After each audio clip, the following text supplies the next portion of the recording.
오늘의 말씀은 신약성경 골로새서 3장 15절, 16절, 17절. 네, 한 목소리로 같이 함께 합독하시도록 하겠습니다. 3장 15절로부터 17절까지입니다. 시작. 그리스도의 평강이 너희 마음을 주장하게 하라. 평강을 위하여 너희가 한 몸으로 부르심을 받았나니 또한 너희는 감사하는 자가 되라.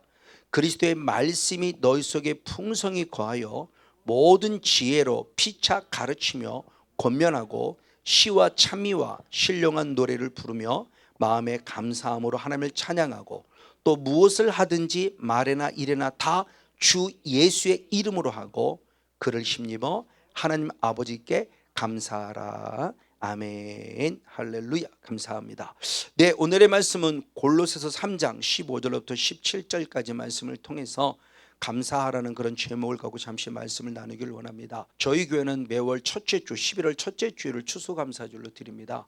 그래서 원래 내일 드려야 되는데 이렇게 계속 기도하면서 하나님이 주신 은혜가 있어서 그 전주에 미리 감사, 왜 감사해야 되고 어떻게 감사해야 되는가라는 모습을 알고 내일 추수감사주를 통해서 진심으로 감사하는 그런 모습을 가져야 되겠다. 어쨌든 그런 모습에 감사하는 모습으로 드리려고 하는데 왜 이 계기가 됐느냐, 조금 전에 말씀을 드렸듯이 집사람의 몸이 아주 안 좋았었고 병원에까지 아주 급하게 입원하게 되는 그런 상황들이 있었고, 그리고 태어난 이후에 여러 가지 많은 걸 생각하면서 감사했을 때 운동을 한번 해야 되겠다는 마음을 갖고 운동을 시작하게 됐고, 운동을 시작하면서 저도 체력이 좋아졌고 집사람 체력이 좋아졌어요. 그럴 때 집사람이 하는 이야기 항상 하나님 참 감사해요. 그렇죠? 같이 걸을 수 있는 남편을 옆에 주신 게 감사하고, 걸을 수 있는 건강 주신 것도 감사하고, 그러니까 모든 범사를 감사하는 모습을 본 저는 그걸 하나님의 음성으로 듣고 그래 맞아, 이 감사를 드려야 되라고 감사에 대한 묵상을 꾸준히 좀 하고 있었을 때에 하나님이 주시는 강력한 감동을 통해서 추수감사들과 겸해 드리면서 그래 그럼 미리 감사를 한번 생각해 보자. 내일 우리가 감사할 때 어떻게 감사할까, 나는 그 감사를 어떻게 표현해 드릴까 한가 보면서 무엇이 왜 감사하고 무엇 때문에 감사해야 되고 어떻게 감사를 될 것을 살펴보는 시간. 그래서 혹시라도 아직 우리 목사님 중에서 이렇게 추수감사 예배를 안 드렸다면 아마 같이 한번 생각해 보면서 여러분이 가지고 있는 말씀의 설교에 부족하지만 이렇게 함께 나눔의 모습을 통해서 한번 좀 준비하는데 좀 더 유익이 되지 않을까 생각을 하면서 감사라는 제목을 갖고 잠시 말씀을 생각해 보려고 합니다.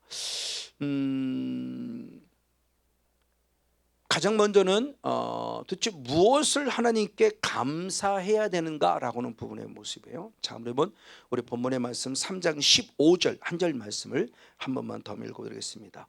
골로새 3장 15절 한 절 말씀입니다. 네, 같이 한번 한 목소리 읽겠습니다. 시작. 그리스도의 평강이 너희 마음을 주장하게 하라. 아멘. 평강을 위하여 너희가 한 몸으로 부르심을 받았으니 또한 너희는 감사하는 자가 되라. 아멘. 자, 사도 바울이 골로새 교회를 향해서 지금 말씀하며 하나님께 감사하는 자가 됩시다 라고 한번 말을 했습니다. 그러면 무엇을 감사하느냐 그랬을 때 우리가 예수 안에서 한 몸으로 부르심을 입은 것에 대해서, 한 몸으로 부르심을 입은 것에 대해서 하나님께 감사하자라고 말해요. 뭘 감사하느냐? 한 몸으로 부르심을 입은, 우리가 예수 그리스도 안에서 한 몸으로 부르심을 입었기에 우리가 그 사실을 하나님께 감사하자. 그럼 한 몸으로 부르심을 입었다고 하는 것이 과연 무엇을 말하는 거냐라고 말한다면 그냥 한마디로 간단히 말한다면 내 안에 하나님의 나라가 이루어졌다는 증거요. 이 말을 달리 말하면 우리가 구원받은 은혜에 대한 감사를 표현하자라고 하는 부분입니다. 저는 이걸 다시 말씀을 드립니다. 지식으로 바꾸자는 게 아니라는 겁니다. 저 안양에 있을 때 그때 한참 요한일서를 강의했을 때, 요한일서 1장을 강의할 때 요한일서 5장을 거의 한 1년 한 6개월 정도 계속 말씀을 전하면서 감사를 했죠. 말씀을 나눴죠. 그때 그 감사에 대한 그 표현이 제가 그런 표현이었어요. 구원의 확신이 들음에 대한 감사. 자, 그러면 제가 그 전에 구원의 확신이 없었냐? 아니요, 구원의 확신이 있었어요. 근데 어떻게 표현하는 게 맞을까요? 구원의 확신인데 그냥 내 생각으로 나 구원의 확신, 나 구원받았어, 나 구원받았어, 어떤 이런 개념으로 내가 구원받았으면 스스로 아니하고 스스로 위로하고 나는 구원받았어라고 생각하는 어떤 생각 속에 있었을지 모른다면, 이제 제가 그 이 인격적인 성령을 만나고 구원을 받았다, 구원의 확신을 가졌다는 것은 제 몸으로 마음으로 그분을 느끼면서, 이게 실제로 느끼면서 나 정말 구원받았어, 정말 감사해, 그분이 내 안에 확실히 계심이 믿어지고, 그러니까 그분이 완벽하게 내 안에 영접되어져 내가 그분을 환영하고 영접하고 모셔드린 그 믿음 속에서의 그 고백. 그러니까 이 말씀 어떻게 이해를 하시는지 모르겠어요. 그럼 목사가 그전에 그럼 구원의 확신은 그런 개념이 아니고, 이 구원의 확신을 가진 이 구원이 실제 어떻게 실제 받았다고 표현할까, 이제 그런 부분 속에서 구원의 확신. 근데 그 감사하면서 그것이 지금 벌써 11년째 지금 쭉 오고 있는 거죠. 그 모습 가운데서 오늘 본문의 말씀을 읽으면 이제 말씀이 이해가 되는 것 같아요. 예수 안에서 한 몸으로 부르심을 입은 것에 대한 감사라고 할 때, 그 한 몸으로 부르심을 입었다라고 하는 표현이 과연 뭘까라는 표현할 때, 이건 구원의 확신, 하나님의 나라가 이루어진 것에 대한 감사. 그러니까 저와 여러분이 감사될 가장 첫 번째가 뭘까? 구원받은 거예요. 구원받은 거. 저에게 이제 안양에서부터 온 이제 정확하게 만 2년이 딱 지나신 분이에요. 성경 공부가 한참 많은 것을 나누었을 때 성경 공부하면서도 그런 얘기를 했어요. 나는 열심히 산 죄밖에 없어요. 내가 무슨 죄를 졌어요?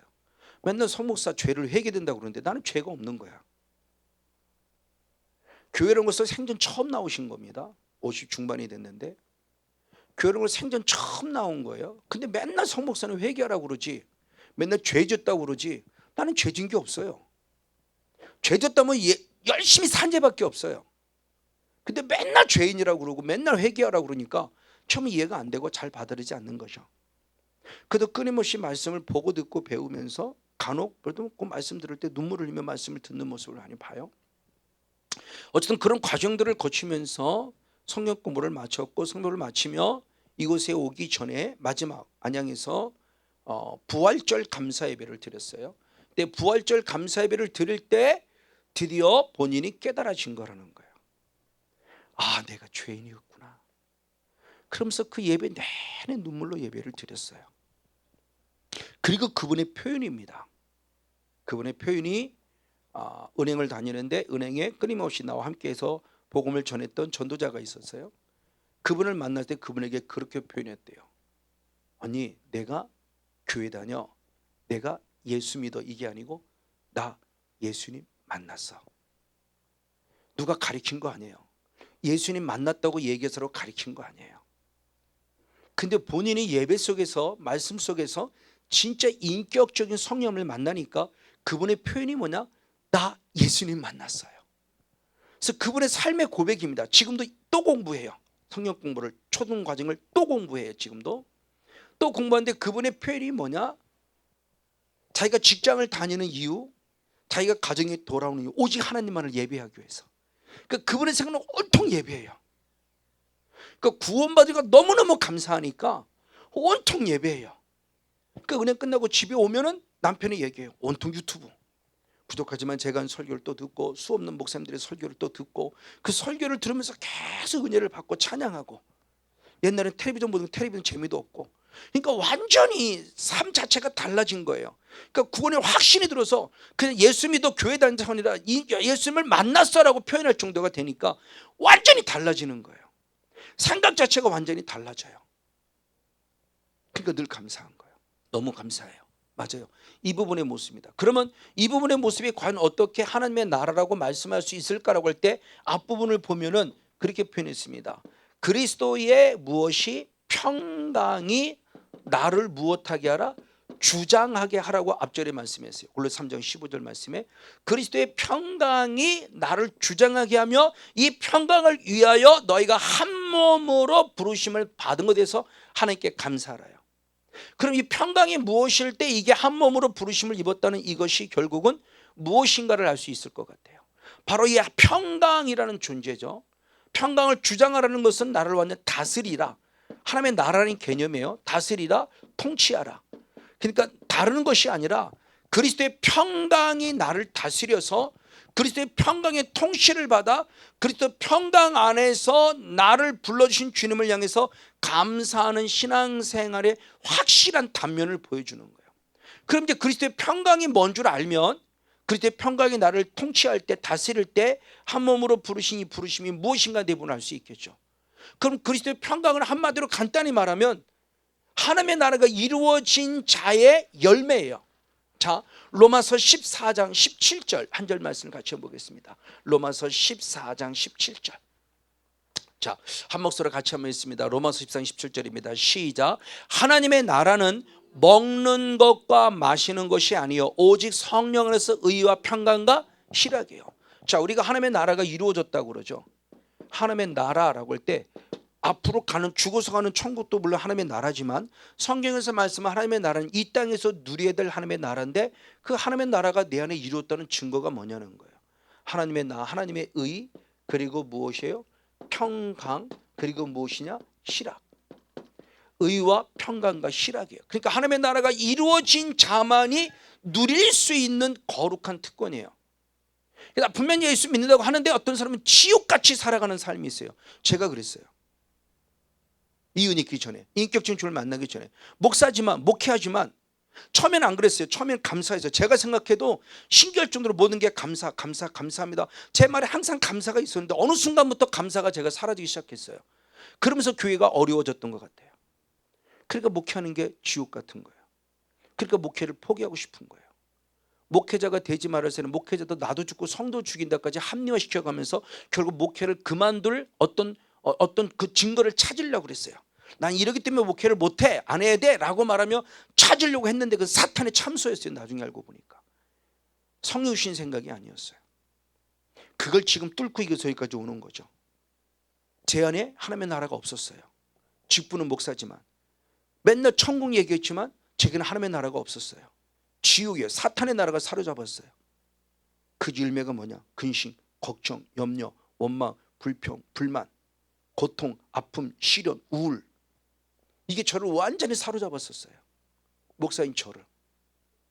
그런데 하나님의 나라가 내 안에 이루어진, 내 안에 축사가 돼서 악한 영이 떠나고 났을 때 가장 먼저 찾아온 게 뭐냐? 이거예요. 의와 평강, 희락.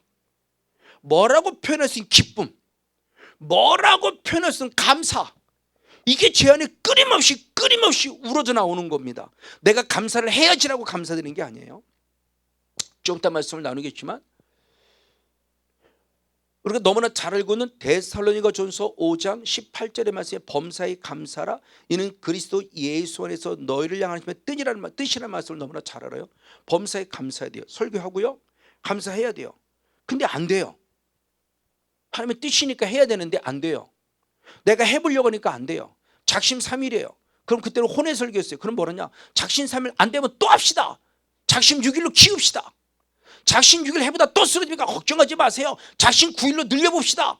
이래가면서 어떻게든 혼의 세계에서 어떻게든 호소력을 통해서 내 의를 통해서 뭔가 해보려고 하는 그런 신앙생활을 가졌던 거죠. 안 되니까. 틀린 건 아닌데 어린아이 신앙이에요. 사탄이 보면 우습게 여긴 거죠. 네가 될 것 같으니? 네가 해봐라 성목사. 너 될 것 같아?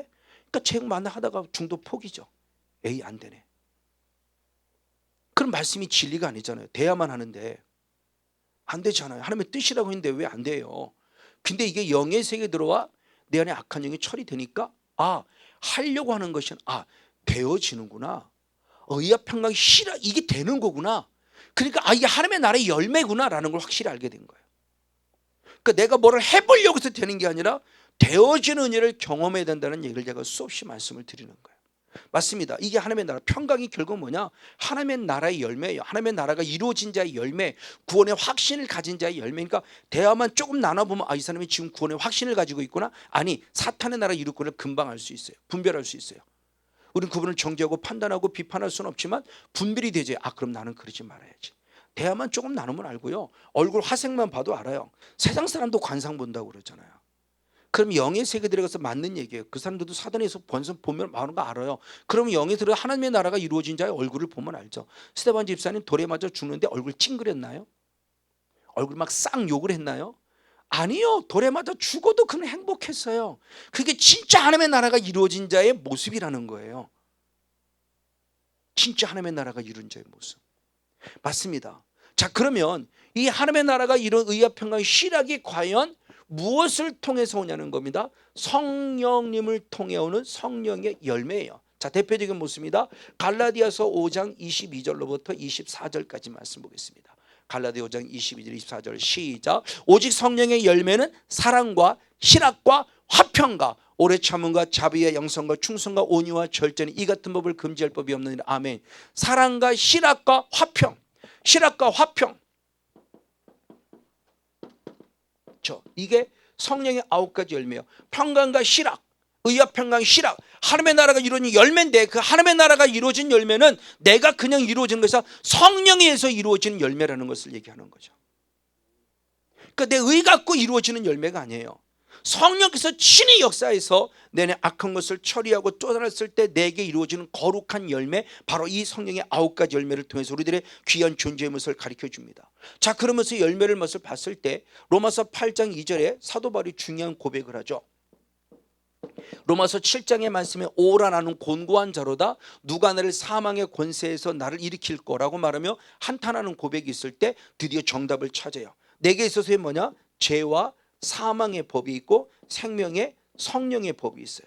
그러니까 이 생명의 성령의 법이 죄와 사망의 요소를 해방했는데, 그럼 죄와 사망의 법의 열매는 뭐고 생명의 성령의 법의 열매는 뭐냐는 거예요. 자, 한번 로마서 8장 한번 6절의 말씀을 보겠습니다. 로마서 8장 6절 같이 봅니다. 시작. 육신의 생각은 무엇이요? 사망이요. 영의 생각은 생명과 평안이에요. 그러니까 죄로 말미암아 오는 육신의 생각은 사망이에요. 근데 반면에 성령으로 말미암아 오는 그 성령의 열매는 결국 무엇일 때 생명과 무엇이다? 평안이에요. 그러니까 예수 그리스도가 부활하시면서 제자를 만날 때 가장 먼저 묻는 첫 번째 질문은 내가 평강하뇨. 그러니까 하나님의 나라가 이루어진 자는 환경과 조건을 초월해서 이루어지는 귀한 열매인데 그게 뭐냐? 평강이에요. 성령으로 아니고는 불가능해요. 그러니까 하나님의 나라가 이루어졌다라고 하는 건데 성령께서 하시는데 그 성령이 주시는 열매가 무엇이에요? 평강이라는 거예요. 너무너무 중요한 모습이죠. 근데 제게 이제는 이게 이루어지는 거예요. 그러니까 갈등을 느낄 이유가 없고 부부싸움을 할 이유가 없고 부모와 자녀 간에 목회자 성도 간에 이제는 이것이 무엇인지 아니까 영의 세계에서 빨리빨리 분별하기 때문에 내 스스로 갈등의 모습을 만들어가지 않아요. 왜? 갈등하면 갈등할수록 사탄에게 나는 참소를 하고 사탄에게 합법적으로 기회를 주는 거예요. 계속. 근데 내가 갈등하고 내가 생각하는 건 줄 알았더니 아니요. 영의 그 이면 속에서 영이 계속 사탄이 갈등하게 만드는 거예요. 부부 시간에 갈등하게 만들고 목회자 성도 간에 갈등하게 만들고 이 끊임없는 갈등의 요인을 만들고 이게 사단의 열매죠. 이게 사망이에요. 결국. 바로 그 모습을 통해서 지금 내가 내 스스로 분별해 볼 수 있다는 걸 지금 성경이 말씀하고 있는 겁니다. 맞습니다. 그리고 반면에 또한 로마서 6장 23절 똑같은 말씀을 더 하고 있습니다. 로마서 6장 23절 말씀 역시 한번 보겠습니다. 같이 한번 읽습니다. 시작. 죄의 삭은 사망이요. 아멘. 하나님의 은사는 그리스도 예수 우리 주 안에 있는 무엇이나 성영생이니라. 죄의 삭은 사망. 이 죄의 열매가 사망이에요. 그리고 성령의 열매, 생명과 성령의 법인데 그걸 하나님의 은사는 우리말로 지금 은사로 표현돼요. 원래 원어를 기억하면 하나님의 선물이에요. 선물. 하나님의 선물은 뭐냐? 그리스도 예수는 우리에게 주신 바로 생명이에요. 영생이에요. 평강이에요. 그러니까 정말 예수로 말미암아 얻어진 열매와 사단으로 말미암아 얻어진 열매가 확연히 다르다는 거죠. 그 스스로를 분명히 분별해 볼 수 있어요. 여기가 지옥 같아서 다른 사람들이 많으시면 우울하죠. 지금 우리나라는 그래도 지금 괜찮지만 우리나라는 그렇죠. 그 코로나로 말미암아 죽는 사람이 우리는 그렇게 많지 않아요. 근데 얼마 전에 신문 보고 언론에 보도가 됐죠. 지금 코로나로 인해서 20대 30대부터 60대까지 다 해서 보통 하루에 33명이 죽어요. 자살 33명이. 작은 숫자 아닙니다. 코로나는 아무것도 아니에요. 코로나 때문에 우리가 벌벌 떠는데 지금 아니요. 악한 영이 죽음의 영이 지금 사망의 영이 우리를 얼마나 많이 전염되고 있는 거예요. 코로나만 겁내지 마시고요. 정말 이거 영으로 겁내야 돼요. 이거 차단해야 돼요. 어머나 많은 영혼들이 지금 지옥 백성이 돼가고 있단 말이에요. 코로나보다 더 강력한 전파력을 갖고 있고요. 그러니까 저 여러분 스스로 엄청난 보호, 그러니까 하나님의 나라가 이루어지지 않으면 이게 사탄에게 다 이렇게 잡혀간다고요. 우울해지고요. 이게 보통 문제가 아니라는 거죠. 그러니까 하나님의 나라가 내 안에 이루어진 이 성령의 열매, 반면에 사탄에 의해서 죄로 말미암아 맞은 이 사망의 열매, 이것이 지금 우리들을 어떻게 만들어 있는 거의 모습을 정확하게 보여줄 수 있습니다. 맞습니다. 자, 그러면서 이 구원의 확신의 모습이 이제는 조금 더 커서 이것이 골로새 교회를 얘기할 때 나 혼자만이 아니라는 겁니다. 다시 한번만 골로새 3장 한번 15절 말씀 한번 더 읽겠습니다. 골로새서 3장 15절 말씀 한번 더 있습니다. 같이 한번 읽습니다. 시작. 그리스도의 평강이 너희 마음을 주장하라. 아멘. 평강을 위하여 너희가 한 몸으로 부르심을 받았나니 또한 너희는 감사하는 죄라. 자, 너희, 그러니까 단수가 아니죠. 너희가 무엇으로 한 몸으로 무엇함을 입으신 것을 부르심을 입은 걸 감사하라. 즉 구원받음을 감사하라. 하나님의 나라가 이루은 것을 감사하라 할 때 바로 복수예요. 너희가 라고 말씀입니다. 그러면서 한 몸으로 라고 하는 것은 공동체예요. 한 지체. 그렇죠. 한 몸으로라고 했을 때 그 한 지체. 그래서 누군가는 손의 역할, 누군가는 눈의 역할, 누군가는 입의 역할, 누군가는 귀의 역할, 누군가는 발의 역할, 누군가는 많은 역할들이 있어요. 그 역할들을 가면 한 지체로 부르심을 받은 것에 대한 감사. 그래서 우리 모두가 하나님께 감사해야 될 요소를 얘기하는 겁니다. 우리 모두가 한 사람도 빠짐없이 모든 성도들이, 모든 가족들이 다 같이 하나님께 구원받음에 대한 감사를 표현해 드리라는 거예요. 자, 근데 똑같은 모습인데 킹제임스 흠정역 번역본, 킹제임스 흠정역은 조금 더 원어를 직역해서 많이 해석해 놓은 성경입니다.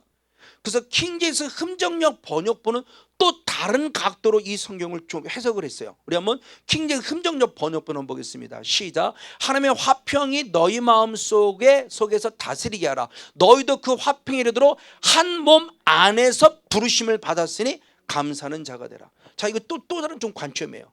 똑같이 한 몸인데, 해석은 한 몸인데 한 몸으로라고 부르셨다면 한 몸 안에서라고 부르죠. 이 부르심을 입었다고 표현해요.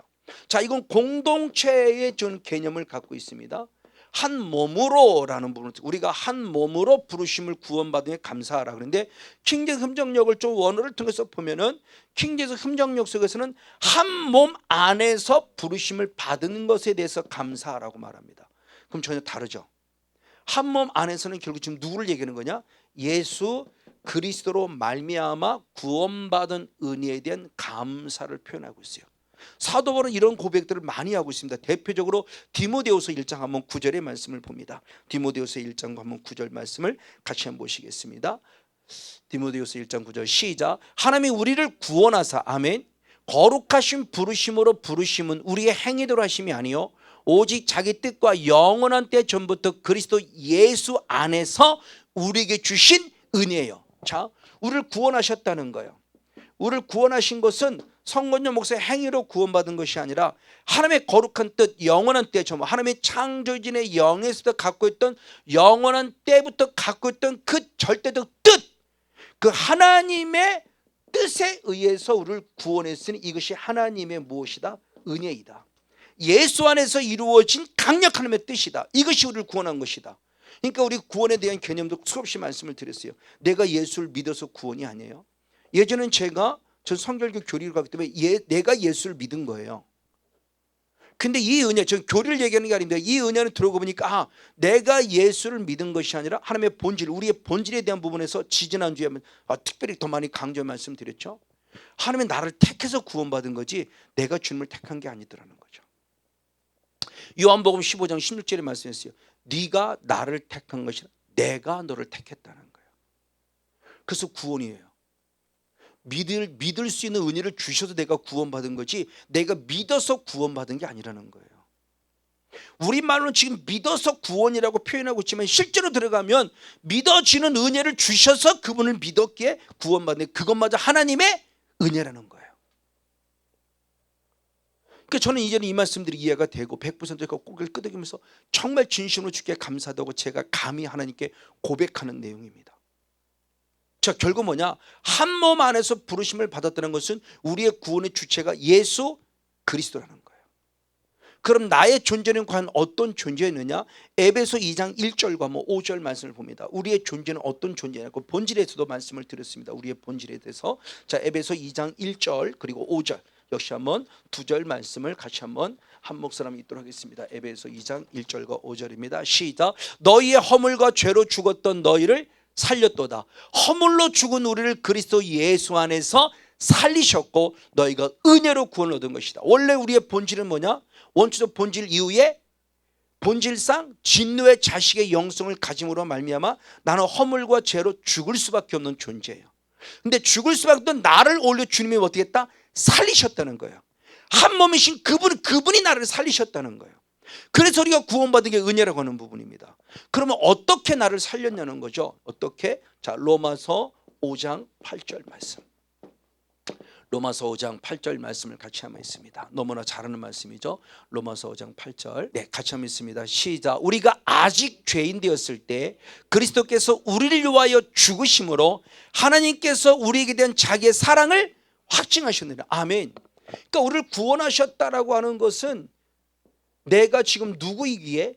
죄인이기에, 죄인인 우리, 아직도 내가 죄인일 때 이 죄인의 모습을 구원하기 위해서 주님이 실제적인 하나님의 사랑을 보여주셨는데 그 사랑은 당신의 독생자 예수 그리스도를 십자가에 무엇하는 거예요?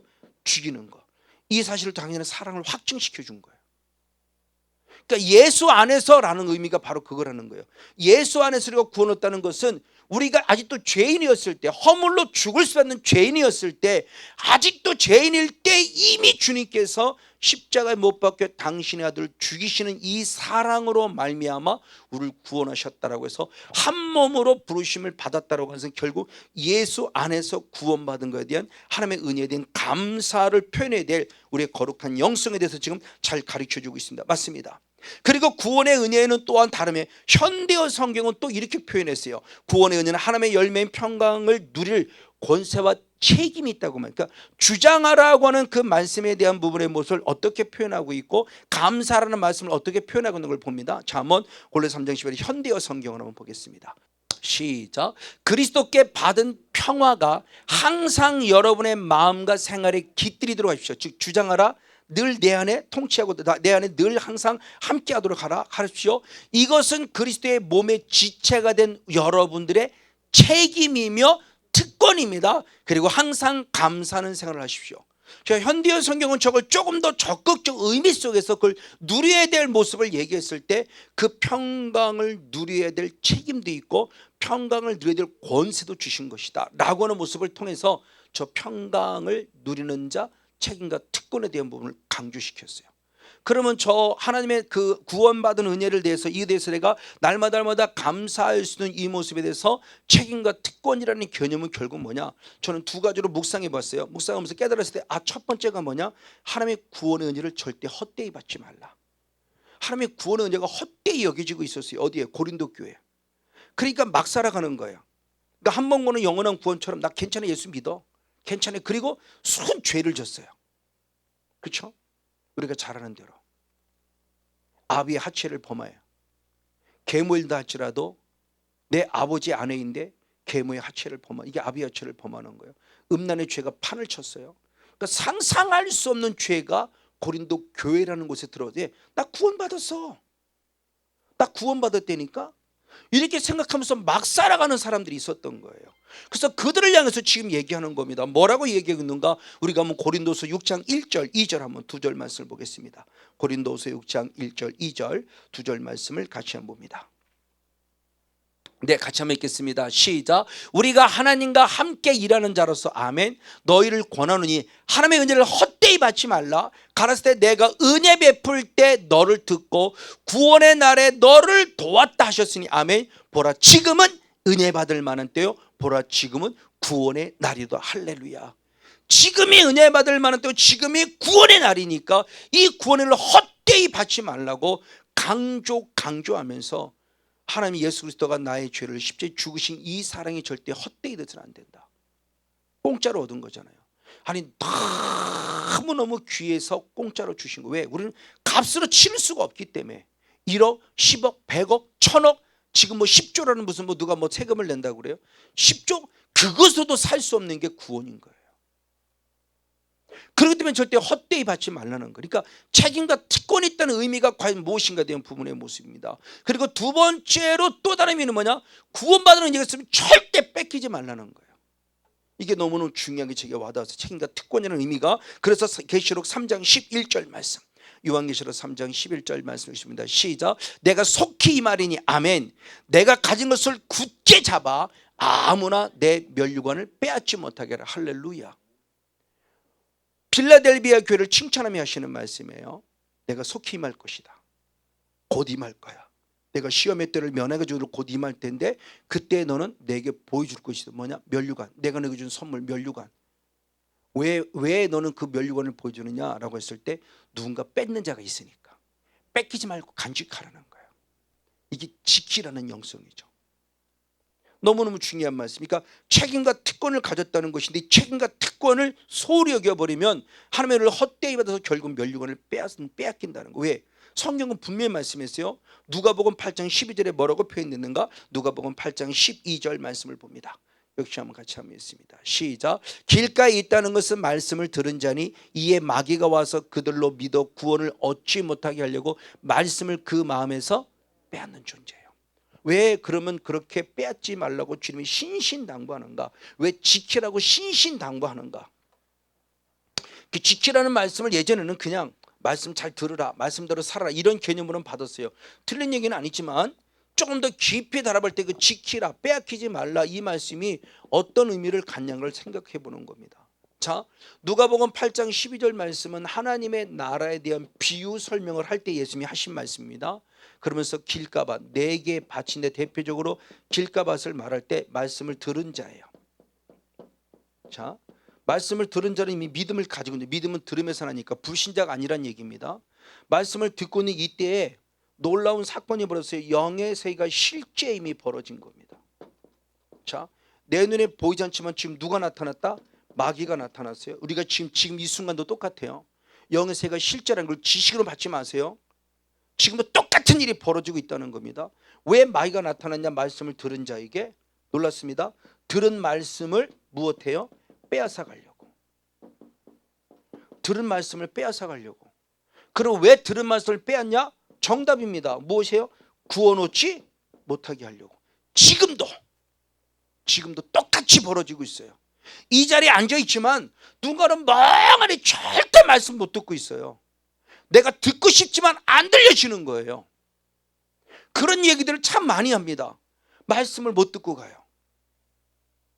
그럼 예전에는 그냥 이것이 왜 못 듣지 이렇게 생각했는데 당연해요. 영의 세계가 실제라고요. 지금도 이게 2000년 전에 예수님이 하신 말씀 2000년 후인 지금도 똑같이 이런 영적인 현상이 이루어지고 있다는 거예요. 그러니까 말씀을 못 듣고 가는 거예요. 쉽게 가면 내 음식점에 갔는데 음식 못 먹고 나오는 거 똑같아요. 뷔페집에 갔는데 결혼식장에 갔는데 음식 못 먹고 나오는 거 똑같은 거예요. 먹고 싶어도 못 먹어요. 하나님 나라 왔는데 하나님의 말씀 들어 왔는데 예배 들어 왔는데 말씀 못 듣고 하는 거 똑같다고요. 지금 이게. 그러면 왜 그러냐 봤더니 영의 세계 결국은요. 이걸 여러분 지식으로 받지만 지금도 똑같이 악한 영은 저와 여러분 들은 말씀을 빼앗아 간다는 거예요. 그러니까 뺏기지 말라는 겁니다. 지금 너무너무 중요한 말씀이에요. 이게요.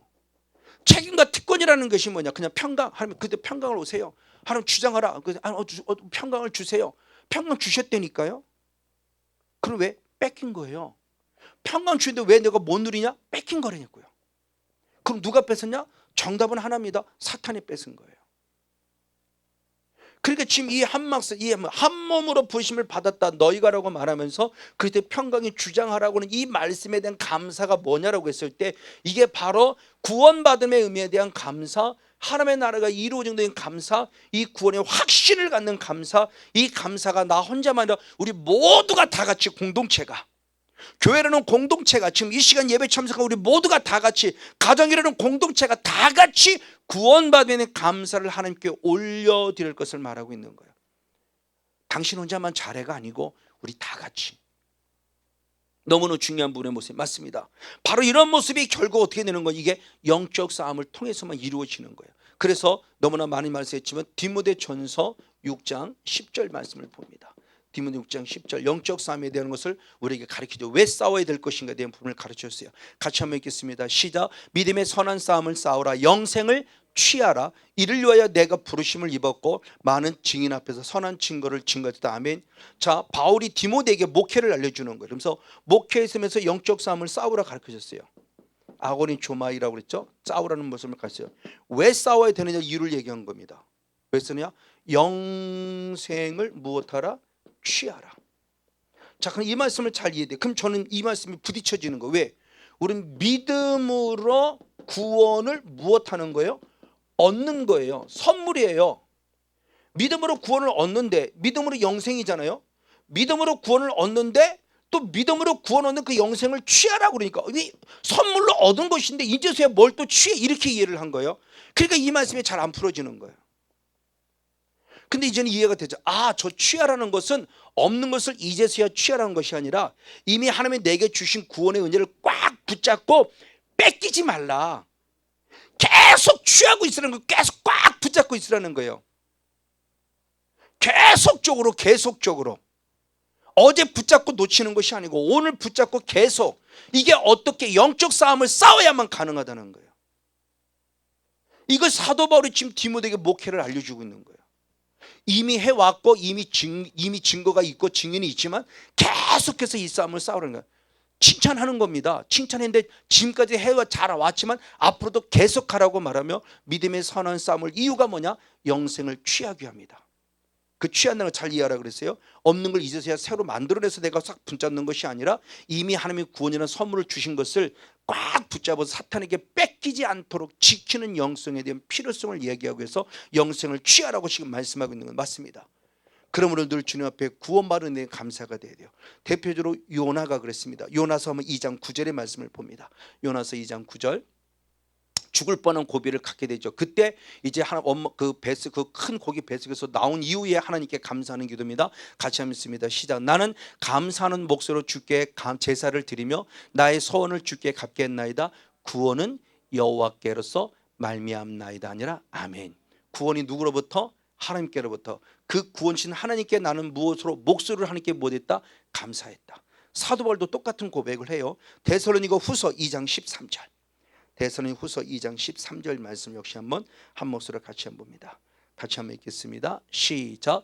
주의 사랑하시는 형제들아, 우리가 항상 너희를 위하여 마땅히 하나님께 감사할 것은 아멘. 하나님이 처음부터 너희를 택하사 할렐루야 성령의 거룩하게 하심과 진리를 믿음으로 구원을 얻게 하심이라. 그러니까 사도 바울이 데살로니가를 향해서 감사하는 마음을, 그 성도를 향해서 감사하는 마음을 가질 때 그 감사하는 마음은 구원에 대한 감사했던 거예요. 그들이 구원 얻음에 감사. 묵계자인 저는 아까 들으신 성도 같은 경우 그런 성도를 보면서 제가 수없이 많이 얘기를 해요. 아, 성도님을 보니까, 권사님을 보니까 하나님이 택하셨다는 것이 이런 사람인가 보구나. 이게 되어지는 은혜예요. 이런 은혜가 반드시 필요하다는 부분의 모습이에요. 맞아요. 그래서 사도 바울은 이 구원에 대한 감사를 얘기할 때 아까 얘기했던 데살로니가 전서 5장 18절의 말씀, 데살로니가 전서 5장 18절 한 절 말씀을 같이 한번 보겠습니다. 같이 한번 읽습니다. 시작. 범사에 감사라 아멘. 이는 그리스도 예수 안에서 너희를 향하신 하나님의 뜻이니라. 자, 감사하라. 하나님의 무엇이에요? 뜻이에요. 우리는 하나님의 뜻대로 살아야 돼요. 그래서 하나님의 감사하려고 하는데 감사가 안 됐던 거죠. 근데 이게 그냥 감사가 아니라 뭐에 감사해요? 범사에 감사하라. 그러니까 범사에 감사라는 것은 결국 뭐냐? 이건 본인의 철저한 영적인 경험에서 나온 거죠. 수없이 그는 돌에 맞아 죽을 뻔한 고비가 있었고, 그리고 엉덩이에 맞아야 될 40에 가난 걸음에서 하나가 감아진 모습을 3번, 5번씩이나 맞았고요. 물을 지났고요, 강을 지났고요, 불을 지났고요. 상상을 통 고통과 아픔 속에 있을 때 그는 늘 하나님께 뭐냐? 감사. 대표적으로 점치는 귀신을 쫓아내므로 억울하게 감옥에 가셨을 때 그때도 사도 바울은 감사. 그렇죠? 만약 예를 들어 하나님 나 억울합니다, 나 감옥에서 끄집어내 주세요 이렇게 만약 기도했으면 모든 착고가 풀릴 때 잽싸게 도망갔어야 됐어요. 그럼 자기는 살지만 자기 삶 때문에 누가 죽냐? 간수장이 죽어야 돼요. 여러분 잘 생각해 보세요. 나 유익되자고 누굴 죽여요? 그게 하나님의 뜻일까? 아니 사도 바울은 예를 들어서 내가 만약 그렇게도 했는데 그 문이 열리면 하나님의 응답이네 그리고 잽싸게 나갔을 거예요. 그럼 잽싸게 나간 게 중요한 게 아니라 그것 때문에 간수장은 죽어야 돼요. 그러니까 자살하려고 하잖아요. 그러니까 아니 하지마. 그러면 결국 바울의 기도가 어떤 기도를 생각해 보자는 겁니다. 억울하다고 감옥에서 끄집어내달라고 하는 기도가 아니었다는 거죠. 그냥 그 자체 감옥에 갇힌 것도 감사한 거죠. 그러니까 찬양과 감사를 드렸던 거죠. 그러면 혼자만 아니요 모든 사람이 듣도록. 그럴 때 착고가 풀려졌잖아요. 근데 안 도망갔잖아요. 그러면서 어떻게 하면 구원 얻습니까? 그럴 때 우리 잘 아는 대로 너무너무 유명한 말씀이죠. 주 예수를 믿으라 그러면 너와 내 집이 구원을 할렐루야 이거죠. 정말 감사한 얘기죠. 바로 이분이 이 구원의 확신 범사. 그러니까 구원받은 게 감사한 거예요. 하나님께서 예수님께서 70인체에도 똑같은 얘기를 합니다.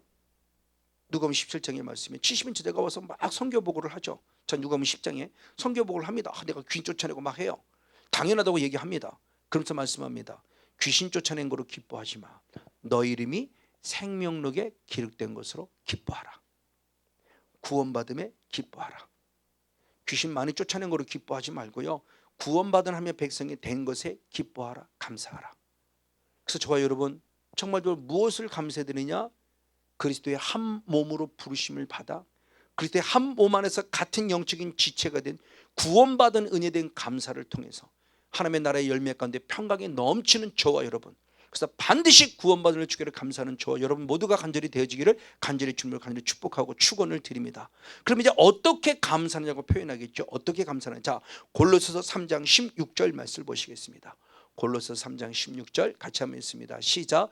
그리스도의 말씀이 너희 속에 풍성히 거하여 모든 지혜로 피차 가르치며 권면하고 시와 찬미와 신령한 노래를 부르며 아멘 마음의 감사함으로 하나님을 찬양하라. 할렐루야. 자 구원받은 이에 대한 또 다른 증표를 얘기한 게 말씀이 풍성히 거하길 원한다 그래요.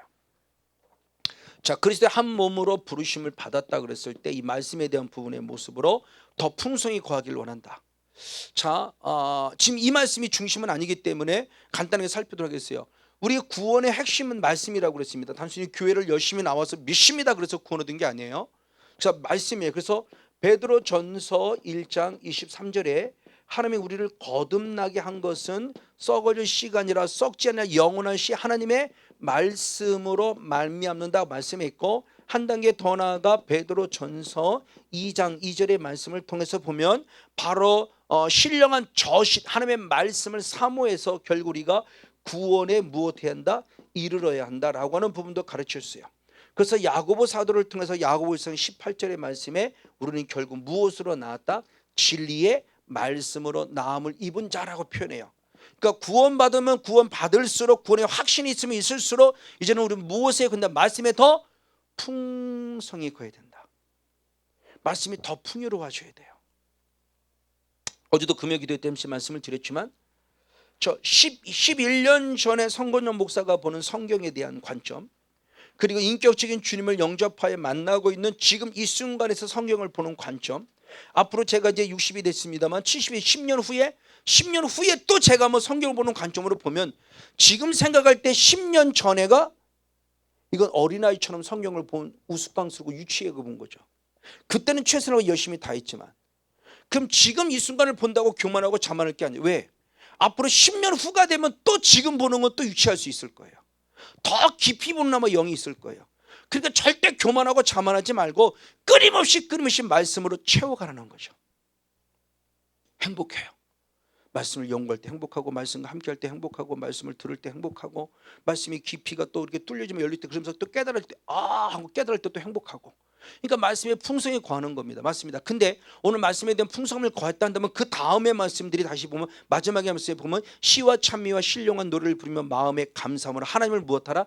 찬양하라 그랬어요. 이 찬양이 과연 뭐냐? 그냥 우리가 일본들이 얘기하는 곡조 있는 모습을 통해서 노래한다는 이런 개념이 아니라 이 하나님 마음을 함께 찬양한다는 것을 제가 말씀하는 깨달을 때 하나님을 온전히 예배하라. 아까 얘기했던 사도 바울이 바로 그거죠. 감옥에 갇혔는데 하나님께 감사와 찬양을 드렸어요.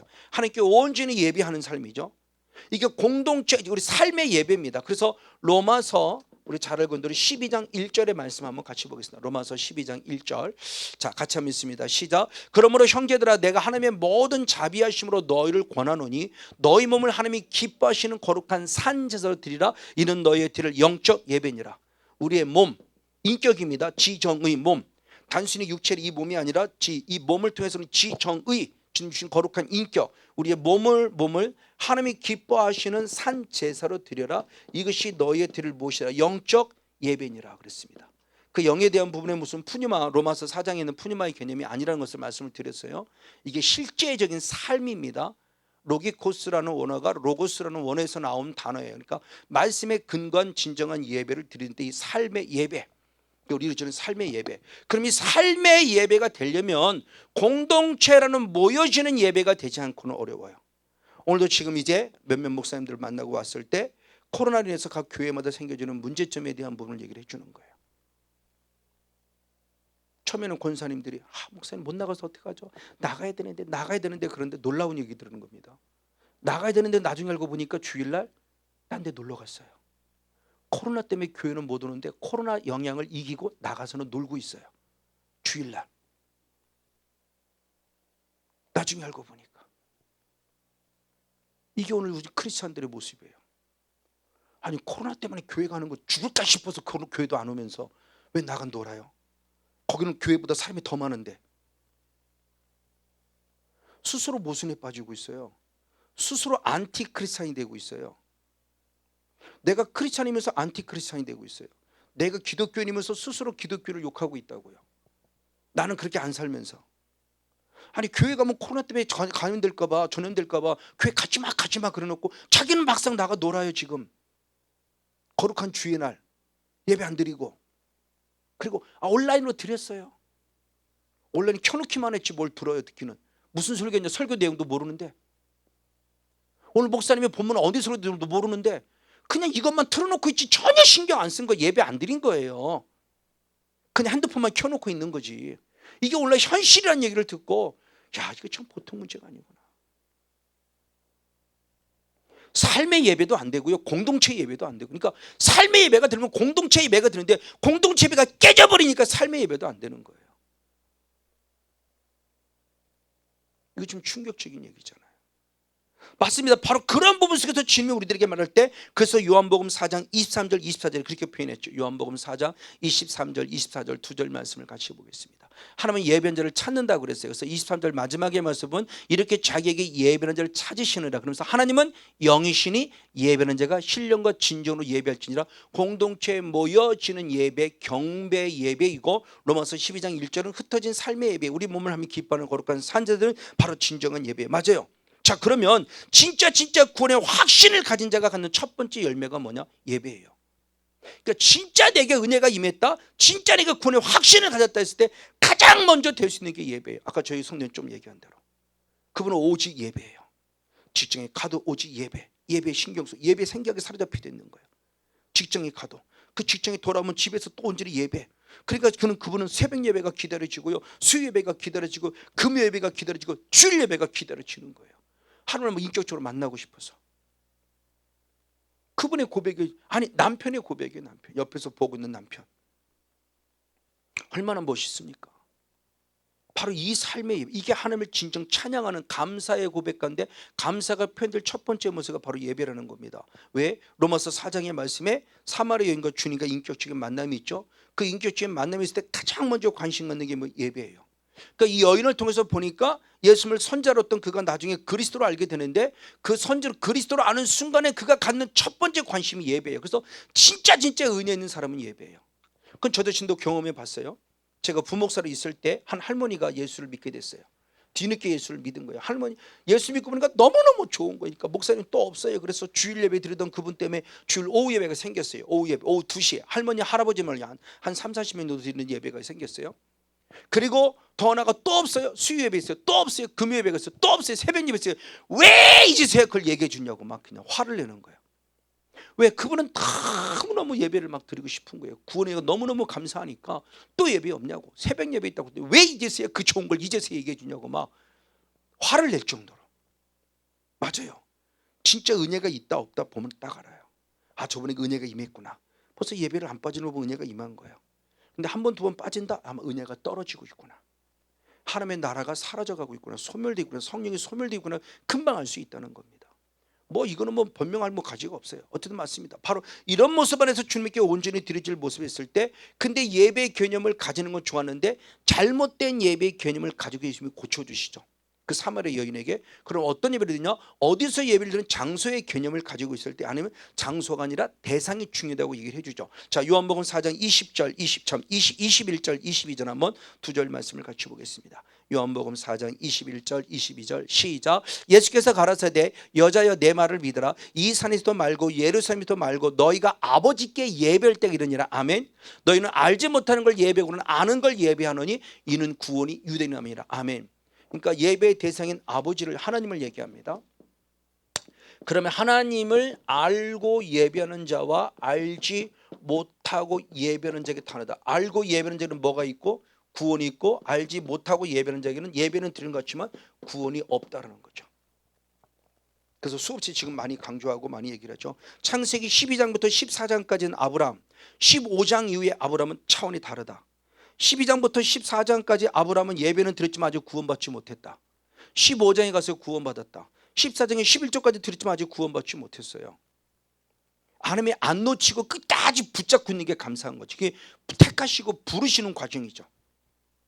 부르시는 과정이 계속 떠나지 마, 너는 내 거야, 내가 택했어. 계속 예배 행위를 하지만 아직 구원받지 못했어요. 그럼 우리하고 똑같아요.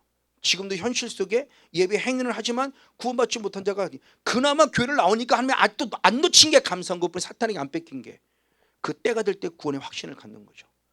바로 그 모습 안에 하나님께 드려지는 귀한 삶의 모습을 봅니다. 맞습니다. 이에 하나님은 이스라엘 백성, 구원받은 이스라엘 백성에 가장 먼저 가르친 게 뭐냐? 예배예요. 그래서 구원받은 이스라엘 백성을 애굽에서 이끌어냈을 때 두 가지의 관점 안에서 좀 말씀을 주죠. 가장 먼저 창세기 3장 10절, 출애굽기 3장 12절 말씀. 하나님 이스라엘 백성을 부르시는 이유를 말합니다. 출애굽기 3장 한번 12절 한 절 말씀을 같이 한번 읽겠습니다. 출애굽기 3장 12절 같이 한번 읽습니다. 시작. 하나님이 가라사대 내가 정녕 너와 함께 있으리라. 내가 백성을 애굽에서 인도하여 내는 후에 너희가 이 산에서 하나님을 섬기리니 이것이 내가 너를 보낸 증거니라. 아멘. 자, 모세를 보낸 애굽의 이스라엘 백성을 끌어낼 이유를 얘기를 하는 거예요. 내가 너를 보낸 증거니 그들을 이끌어내라. 왜? 나는 너희로부터 뭐를 받고 싶다? 섬김. 저게 아바드, 하나님을 예배하는 첫 자세예요. 아바드, 난 너로부터 예배를 받고 싶다. 섬김을 받고 싶다. 내가 는 구원했으니 구원의 목적, 그리고 드디어 구원해내잖아요. 창세기 12장, 출애굽기 12장에 드디어 그들을 구원해내요. 10가지 재앙을 통해서 구원해내. 마지막 10가지 재앙 때 10번째 재앙을 일으키면서 구원해내면서 그들에게 주신 놀라운 주님의 약속이 있어요. 명령이 있어요. 그 명령이 뭐냐? 출애굽기 12장 27절. 출애굽기 12장 27절. 자, 3장 12절은 되기 전이고 12장 20절은 구원 받은 이후에 이제 말씀하는 겁니다. 시작. 너희는 이르기를 이는 여호와의 유월절 제사라. 여호와께서 애굽 사람을 치실 때 애굽에 있는 이스라엘 자손의 집을 넘으사 우리의 집을 구원하셨느니라 하라 하며 백성이 머리 숙여 경배하니라. 아멘. 드디어 그들을 열 번째 재앙에서 구원한 이후에 주님이 무슨 제도냐? 유월절이라는 제사법을 가르쳐 준 거예요. 우리를 구원하신 거예요. 그러니까 하나님이 우리를 구원하신 궁극적 목적, 다시 말해서 구원 받으려고 예배 드린 데가 아니라 구원을 받았기에 구원에 감사하는 첫 번째 표현이 예배. 바로 이것이 하나님께 우리 드릴 모습이에요. 두 번째 모습은 결국 뭐냐? 말로 감사하라요. 다시 한번 본문을 봅니다. 골로새 3장 17절 말씀. 골로새 3장 17절 말씀 역시 봅니다. 시작. 또 무엇을 하든지 말에나 일에나 다 주 예수의 이름으로 하고 그를 힘입어 하는 아버지께 무엇하라? 감사하라입니다. 말로 감사하라. 자, 예배로 감사하는 뿐만 아니라 이제 말로도 주님을 감사하라. 무엇을 하든지 일에나 말에나, 그러면서 말을 통해서 하나님께 감사해. 내 삶 속에서. 그런데 좀 더 구체적으로 말을 통해서 주님께 감사하라. 그러면 왜 말을 통해서 감사해야 되냐? 말하는 영역이 있어요. 말하는 주님이 천지 만물을 창조한 거 뭐로 창조하죠? 하나님의 말씀으로, 말로 창조하신 거. 지금 우리에게도 말이에요. 그래서 제가 이은혜 있고 가장 먼저 첫 번째 말한 게 하나님이 말씀을 듣고 계시구나. 반대로 사탄도 우리 말을 듣고 있구나. 왜? 영의 세계는 똑같으니까. 그러니까 죽겠다는 사람은 맨날 죽어야 돼요. 계속 죽겠다고 하니까 그럼 계속 죽을 일만 생기는 거죠. 살겠다고 하는 사람은 사는 거고요. 어쨌든 참 이게 지금 영의 세계에서 너무너무 중요한 개념이에요. 자, 성경이 분명히 말합니다. 뭐라고 표현했냐? 민수기 14장 28절 말씀을 봅니다. 민수기 14장 28절 같이 보겠습니다. 시작. 그들에게 이르기를 여호와의 말씀에 나의 삶을 가리켜 맹세하노라. 너의 말이 내 귀에 들린 대로 내가 너에게 아멘. 하나님의 말을 들은 대로 행하신다고 그러는 거예요. 이게 영의 세계 실체예요. 그 지금도 집사람하고 저거 이은혜에 있고 어느 날 버스 그 차를 그때는 이스타나 타고 일산에 어느 목사님을 만나러 가겠는데 그래요. 제가 눈물로 얘기를 했어요. 은혜 있고 여보 우리도 이 일을 합시다. 많은 사람은 살리는 일을 합시다. 눈물로 얘기했어요. 그러면서 무료로 합시다. 그러면서 살리는 얘기를 했어요. 저도 단 3만 원이 없어도 세미나를 못 가서 눈물을 흘렸든지 너무너무 듣고 싶었던 세미나 있는데 단돈 3만 원이 없이 차비가 없어 못 간 거예요. 그 아픔을 경험했던 자이니까 그냥 무료로 합시다. 하나님 섬기면 하나님이 주시는 복이 있을 거예요. 그 섬깁시다. 그래서 그 얘기를 했는데 어느 날 그 얘기를 하고 어느 그 권사님인가 이렇게 예언 사역을 제가 듣고 싶어도 들었던 제가 3번인가 4번인가밖에 안 들어 직접 받고 싶어서 했던 거는 남은 공동체에 모여서 모르는 것들은 몇 번 들었긴 했지만 그때 했을 때 권사님이 그러시는 거예요. 하나님께서 목사님하고 사모님 하신 얘기를 대단히 기뻐하십니다. 이게 뭔 얘기야? 그럼 뭐냐 그랬더니 나와 같은 너의 주의 종들 아파하는 사람들을 살린다고 하는 얘기를 깜짝 소름이 끼치는 거죠. 왜? 이건 나하고 집사람밖에 모르는 얘기예요. 차석에서 그때 은밀히 얘기한 거예요. 근데 이걸 누가 듣고 계셨다? 하나님이. 그럼 하나님만 들으셨겠습니까? 같은 영에서 불면 사탄도 들었을 텐데 긍정적인 말을 하고 하나님의 축복한 말을 하니까 사탄이 틈을 못하는 거죠. 그리고 그 일을 또 이루어지게 하셔서 지금까지 그 사역을 감당하고 있는 거예요. 너무 감사하죠. 맞아요. 말한 대로예요. 예, 말에 대한 감사의 능력입니다. 그래서 감사는 천국 방언이라고 그러죠. 원망은 사탄의 방언이고. 그럼 내가 랄랄라만 하면 방언이 아니라 하나님께 올려드리는 방언은 진정한 천국 방언은 감사예요. 이래서 감사, 저래서 감사, 그래서 감사, 모든 거 감사, 다 감사. 천국 방언 하나님이 반드시 들으신다는 겁니다. 근데 원망, 불평, 불만 반드시 들어야 누가? 사탄이 들은 대로 계속 원망거리를 만들어주는 거죠. 이게 영의 세계 실제예요. 자, 그런 가운데 아주 귀한 예를 전 한번 들었을 때 사마리아 문둥병자가 고침받는 사건을 통해 10명의 문둥병자 가운데 한 명만이 예수님께 돌아오죠. 그때 예수님께 돌아와서 어떻게 했는가를 보고 결론이 어떻게 됐는가를 본다 한다면 자, 누가복음 17장 15절 16절 19절까지 말씀 보겠습니다. 15절 16절 19절 네, 같이 한번 읽겠습니다. 시작. 그 중에 하나가 자기의 나은 것을 보고 큰 소리로 하나님께 영광을 돌리며 돌아와 예수의 발 아래 엎드려 살에 감사하니 저는 사마리아니라. 그에게 이르되 일어나 가라 내 믿음이 너를 구원하였느니라 하시더라. 아멘.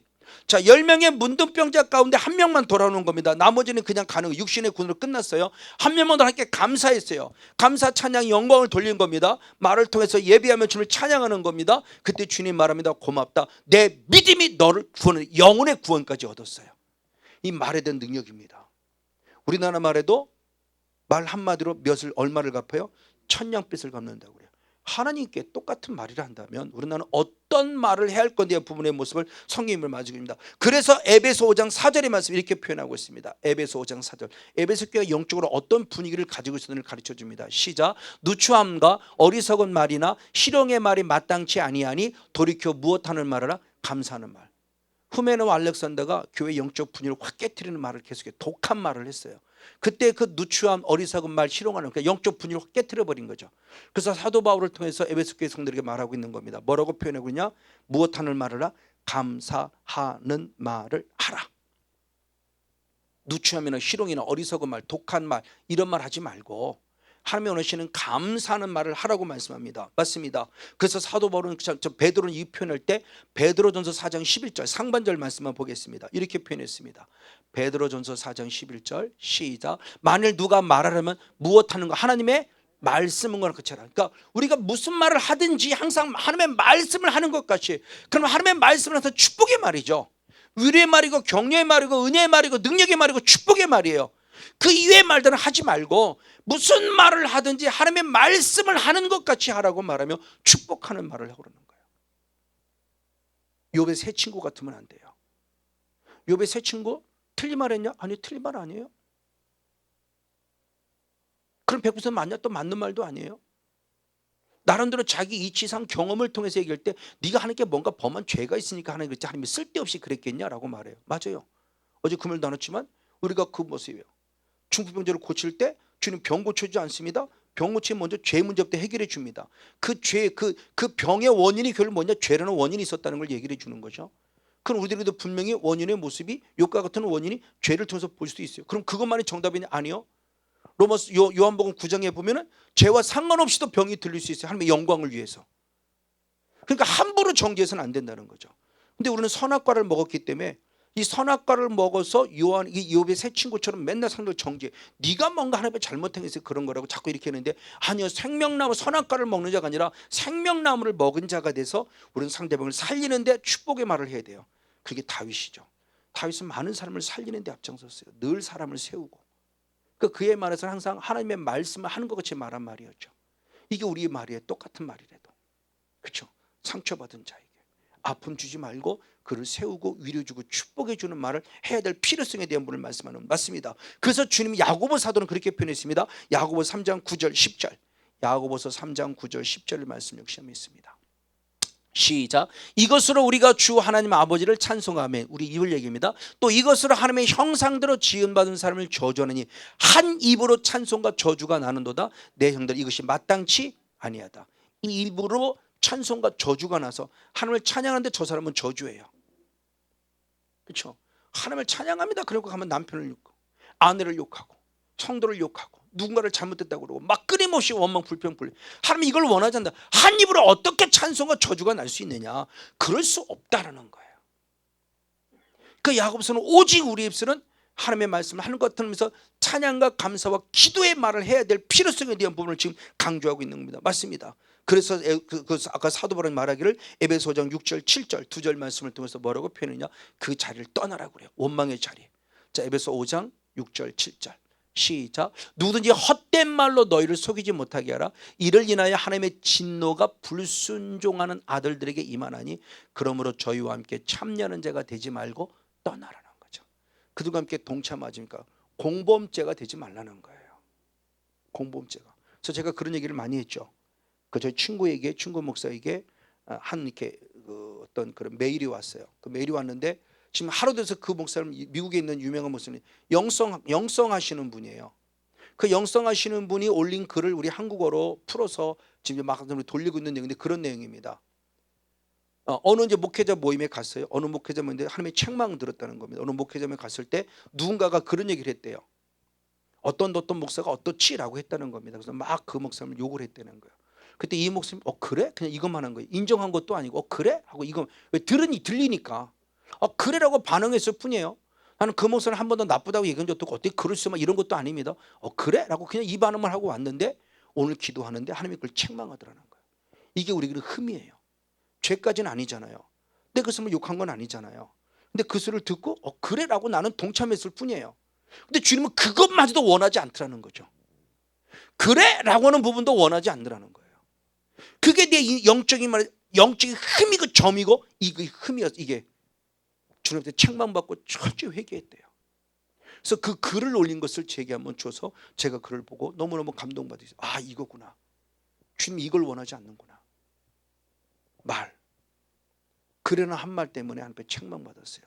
정말 빨리 떠나야 돼요. 계시록 18장도 똑같은 말씀이세요. 자, 계시록 18장 4절의 말씀 역시 봅니다. 계시록 18장 4절 시작. 또 내가 들으니 하늘로서 다른 음성이 나서 가로되 내 백성아 거기서 나와 그의 죄에 참여하지 말고 그의 받을 재앙들을 받지 말라. 그 죄에 참여하지 마. 그 죄에 참여하지 마. 그렇죠? 말 실수하는 죄에 참여하지 마. 그러니까 목회자는 더더욱 그렇고 우리 성도들이 더더욱 그렇고 부부간의 대화도 그렇고 부모와 자녀간의 대화도 그렇고 절대 죽이는 말이 아니라 살리는 말. 힘내세요. 있잖아요, 내가. 그 자꾸 세워줘야 돼요. 그것도 못 참아 이러면은 진짜 상처죠. 나는 힘든데 그것도 못 참아. 그러면 누가 참을 줄 몰라서 아픈가요? 그 순간에 힘을 주고 위를 줄 수 있는 분은 그것도 못 참아가 아니라 힘내, 우리가 있잖아. 그래서 애들 노래가 있잖아요. 아빠 힘내세요, 우리가 있잖아요. 그렇죠? 애들도 노래하잖아요. 아빠에게 힘내주려고. 그런 우리들의 말 한마디가 얼마나 중요한 걸 다시 하는 건 생각보지 않을 수 없습니다. 맞습니다. 그러면 이만큼 왜 말이 중요하냐고 때 대표적으로 이스라엘 백성들이 어떠한 길을 걸어가는 걸 성경이 말합니다. 고린도전서 10장 10절의 말씀을 봅니다. 고린도전서 10장 10절의 말씀 같이 보겠습니다. 시작. 저희 중에 어떤 이들이 원망하다가 멸망시키는 자에게 멸망하였나니 너희는 저희와 같이 원망하지 말라. 저 그런데 10장 5절로부터 쭉 사건의 모습이 이스라엘의 광야의 영성을 축약시킨 거예요. 영으로 해석하는 겁니다. 그러면서 이게 거울이 되었나니 말하며 너희는 이러지 말라 그럴 때 네 가지 죄로 말하면 그들이 멸망당하니까 멸망이 아폴림이라는 멸망은 지옥이라는 멸망이었어요. 그래서 우리가 일반적인 육으로 끝나는 건 죽어서가 끝나죠. 근데 성경은 죽어서가 끝나냐 멸망이 끝나는 거예요. 멸망은 나는 건 지옥을 얘기하는 거라고 수없이 말씀을 함께 나누었어요.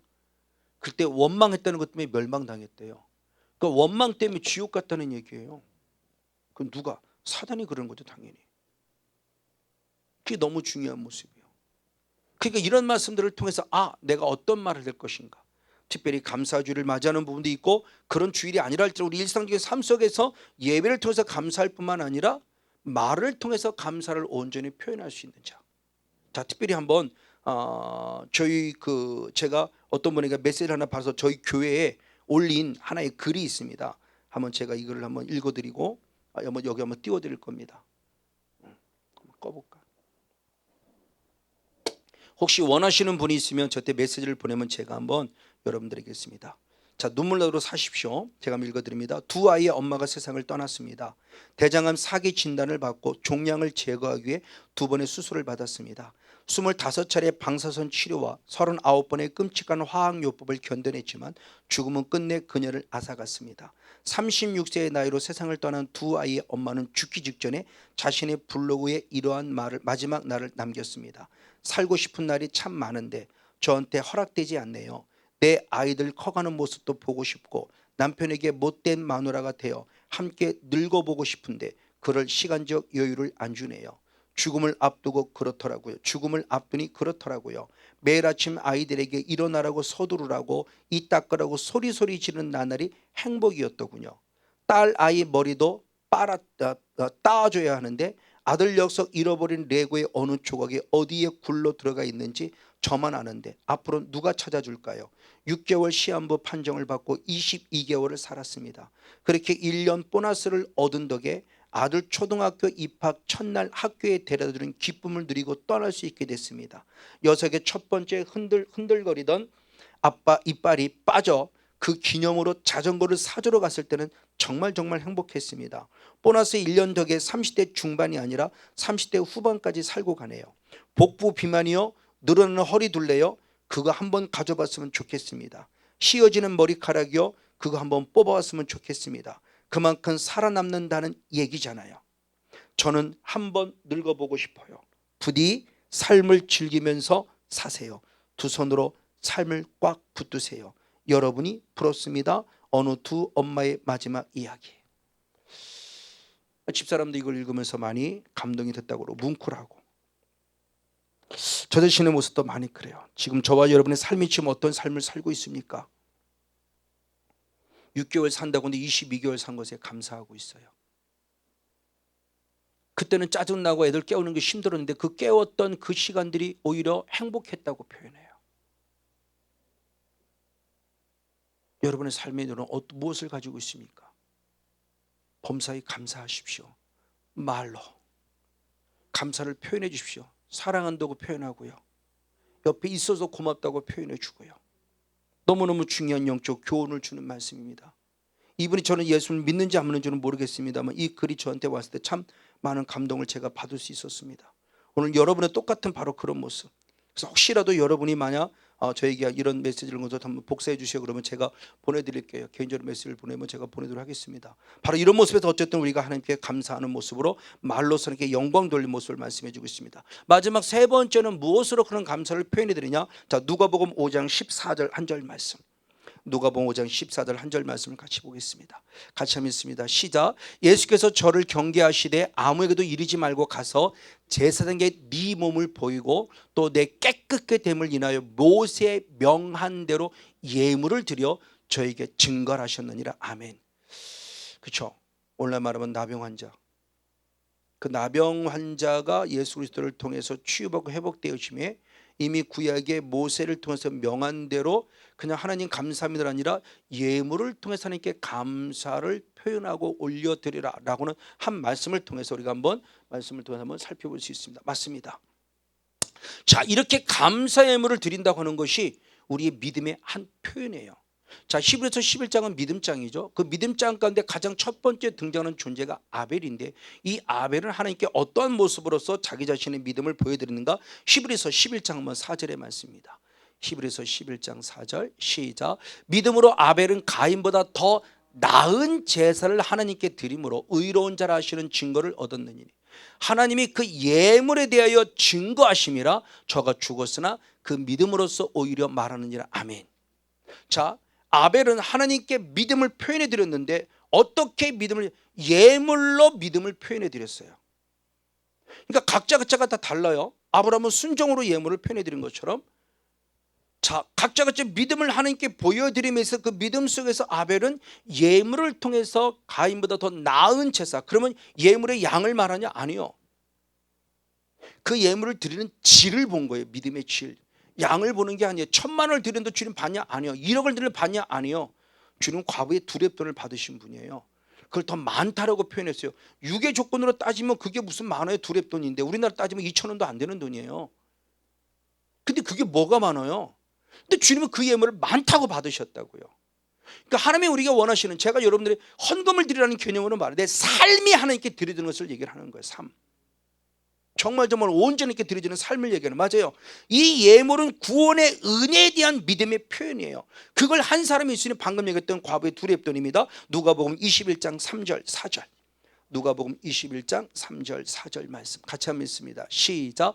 가라사대 때 내가 참으로 너에게 말하노니 이 가난한 과부가 모든 사람보다 어떻게 했다? 많이 넣었다. 뭐를요? 양이? 하나님 양이 많은 게 아니에요. 그 믿음이 질이 많다는 겁니다. 저들은 풍족한 중에서 헌금을 넣었거니와 이 과부는 구차한 중에, 가난한 중에 자기 있는 바 전부를, 생활비 전부를 넣었느니라. 할렐루야. 아멘. 그에게는 전부예요. 누군가에게는 1000만원이 1억 가진 사람의 일부일 수 있어요. 근데 누군가에는 100만원까지 전부예요. 누군가는 10만원까지도 전부예요. 그 사람은 100%를 드렸다는 거죠. 그 전부를. 그래서 주님이 그걸 많다라고 표현한 거예요. 양을 말하는 게 아니에요. 정말 저는 단순히 여러분들 지금 이 시간에 감사를 표현할 때 헌금을 많이 드리는 게 아니에요. 내 삶을 하나님께 온전히 드리자고 하는 표현을 예물이라는 관점 안에서 표현해 드리는 거예요. 정말 좀 중요해요. 맞습니다. 자, 하나님 초대교회에서도 마찬가지예요. 구원의 예가 임하니까 도저히 견딜 수가 없어요. 그럼 어떠한 삶을 드렸는가? 사도행전 4장 33절로 35절까지. 하나님의 은혜가 임하니까 어떤 모습으로 되는가? 같이 한번 읽습니다. 시작. 그 중에 핍절한 사람이 하나도 없으니 이는 밭과 집 있는 자는 팔아 그 판 것의 값을 가져다가 사도들의 발 앞에 두매 저희가 각 사람의 필요를 따라 나누면, 아멘. 33절을 아니에요. 33절. 왜 드렸는가의 모습을 봅니다. 같이 시작. 사도들이 큰 권능으로 예수의 부활을 증거하니 우리가 큰 은혜를 얻었다. 부활의 복음이 증거될 때 은혜를 얻으니까 견딜 수 없어서 받은 은혜를 함께 드렸을 때 그 받은 은혜를 드리는 헌금으로 함께 나누었더니 그 각 교회들마다 핍절한 자, 가난한 자가 없을 만큼 모두가 함께 나눔의 모습을 가졌다.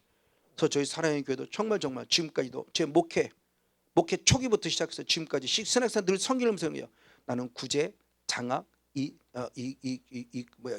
선교 사역을 할 거야. 그래서 지금도 그것도 은밀입니다. 선교를 해도 은밀히, 구제를 해도 은밀히, 장학 사역을 해도 은밀히.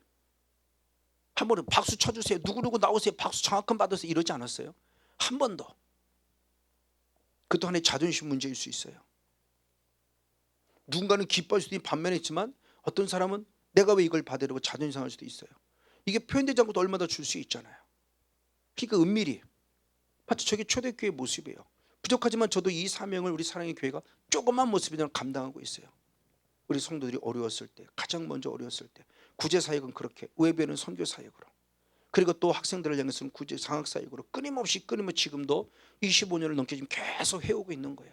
은밀한 가운데 아주 목적음을 따로 뒀어요. 그거는요, 선교 구제 장학은 따로 둬서 그것을 사명을 위해서 그걸 지금도 끊임없이 감당하고 있죠. 맞아요. 이것이 바로 하나님께 예물 드리는 모습 가운데 또 하나의 우리의 자세임을 성령의 모습을 통해 말씀할 수 있어요. 맞습니다.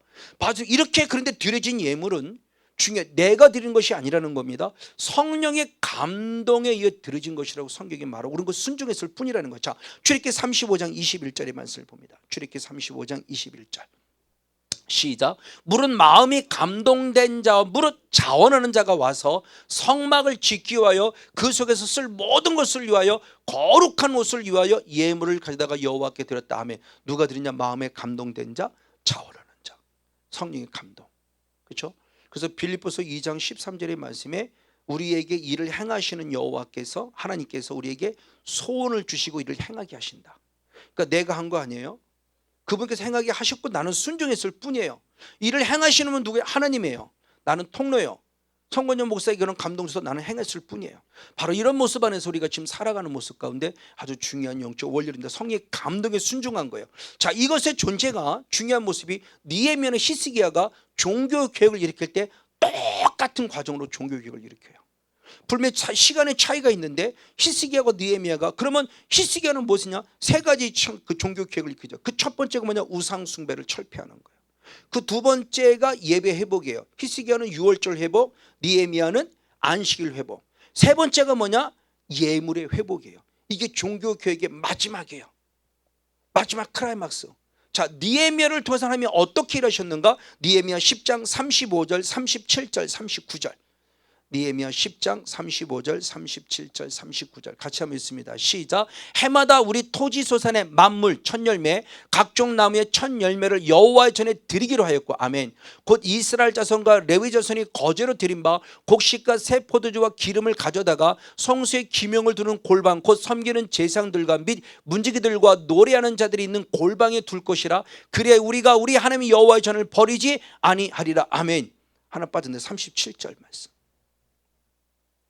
37절 시작. 또 처음 익은 이 밀의 가루와 거제물과 각종 과목의 열매와 새 포도주와 기름을 제사장들에게 가져다가 우리 하나님의 전 골방에 두고 또 우리 물산에 11조를 레위 사람에게 주리라 하였나니, 이는 이 레위 사람들은 우리의 모든 성읍에서 물산의 11조를 받는 자입니다. 아멘. 그러니까 느헤미야를 통해서 종교의 기록 때 마지막이 뭐냐? 예물의 회복이에요. 첫 열매 회복, 11조 예물을 회복해서 하나님의 전을 버리지 않는다는 믿음의 증거를 드렸어요. 히스기야도 똑같습니다. 그럼 히스기야는 어떻게 했는가? 역대하 31장 5절의 말씀을 봅니다. 역대하 31장 5절 역시 한번 같이 있습니다. 시작. 왕의 명령이 내리자, 명령입니다. 곧 이스라엘 자손이 곡식과 포도주와 기름과 꿀과 밭에 모든 소산의 첫 것을 풍성히 드렸고 첫 열매 또 모든 것의 무엇을 11조를 많이 가져왔더라. 할렐루야. 그러니까 종교개혁의 마지막 라스트가 뭐냐? 예물이에요. 그렇죠? 이미 우리 전에 얘기했지만 하나님께 드린 예물 속에서 구원받아서 이스라엘 백성 출애굽하는 과정도 똑같아요. 세 가지 모습으로 걸리죠. 야, 꼭 교회까지 가야 되니? 그때는 모세가 그래, 하나님의 명령에서는 교회까지 가야 돼. 그때는 두 번째는 뭐냐? 남자만 가, 대표로 가. 그랬더니 아니, 우리 남녀노소 우리 가족 모두와 예물을 가져갈 거야 라고 두 번째 그래요. 근데 세 번째로 바로가 뭐냐? 사탄이 우리에게 미혹하냐? 그럼 니네만 가고 헌금은 드리지 마. 그랬더니 마지막 모세는 아니, 하나님의 명령대로 헌금도 드릴 거야 라고 말해요. 사탄의 역사예요. 헌금을 강조하려고 하는 거 아니에요. 저는 헌금 기도 잘 안 해요. 헌금 설교를. 그러나 하나님께 감사를 표현하면서 삶을 표현한다고 했을 때 그 삶 가운데 예물도 한 부분에 표현해서 얘기하면서 예물의 부분을 얘기할 때 맞아, 성령의 감동에 따라 내게 주시는 은혜대로 나는 주신 것에 대해서 감사를 표현해 드리는 거예요. 중요한 모습이죠. 다윗 역시도 성전을 지을 때 하나님의 주신 것에 대한 감사로 마음껏 기쁘고 즐겁게 드릴 수 있음에 감사하다고 표현하면서 성전 지을 때 하나님의 주신 것에 대해서 주신 것으로 드려진 감사를 표현해요. 자, 대표적으로 하면 역대상 29장 14절 말씀. 역대 29장 14절 말씀 역시 같이 있습니다. 시작. 나와 나의 백성이 무엇이간데 이처럼 즐거운 마음으로 드릴 마음이 있었나이까. 모든 것이 주께로 말미암아 싸우니 우리가 주의 손에서 받은 것으로 주께 드렸을 뿐입니다. 주의 손에서 받은 거니까 하나님이 내게 주신 건데 하나님의 것이기에 내가 다시 하나님께 드린다라고 고백하는데 그게 기쁘고 즐거운 마음으로 다윗 혼자만 아니 백성들도 같은 마음으로 다 같이 우리 모두가 다 같이 구원받았으니까. 자, 그런 대표니까 신약으로 와서는 마게도냐 교회예요. 자, 마게도냐 교회를 얘기할 때 고린도후서 8장 2절 3절을 봅니다. 고린도후서 8장 2절 3절. 역시 같이 봅시다. 시작. 환난의 많은 시련 가운데서 저희 넘치는 기쁨과 극한 가난이 저희로 풍성한 연보를 넘치도록 하겠다. 환난과 극한 가난은 풍성한 연보가 나올 수 없는데 환난과 극한 가난 속에도 풍성한 연보를 넘치게 들었어요.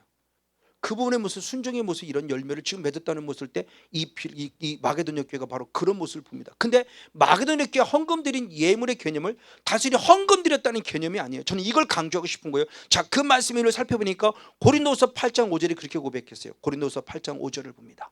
자, 같이 있습니다. 시작. 우리의 바라던 것뿐 아니라 저희가 먼저 자신을 주께 드리고 또 하나님의 뜻을 우리에게 주었도다. 아멘. 자, 헌금을 드렸다는 것이 중요한 게 아니라는 거예요. 이것도 드린 거지만 더 중요한 두 가지 요소를 바울이 찾을 때 가장 먼저는 자기 자신을 하나님께 드린 거라는 거예요. 자, 사도 바울은 헌금을 드렸다니 초점 맞추고 있는 게 아니라는 거예요. 마가다나 교회는 헌금을 드렸다가 초점이 아니라는 거예요. 뭐냐? 자기 자신을 하나님께 드렸어요. 그리고 더 중요한 모습이 자기 자신을 하나님께 드렸을 뿐 아니라 하나님의 뜻을 쫓아드린 거예요. 이게 하나님의 뜻이라는 거예요. 그러니까 하나님의 뜻을 이루어드리는 순종이었다는 거예요.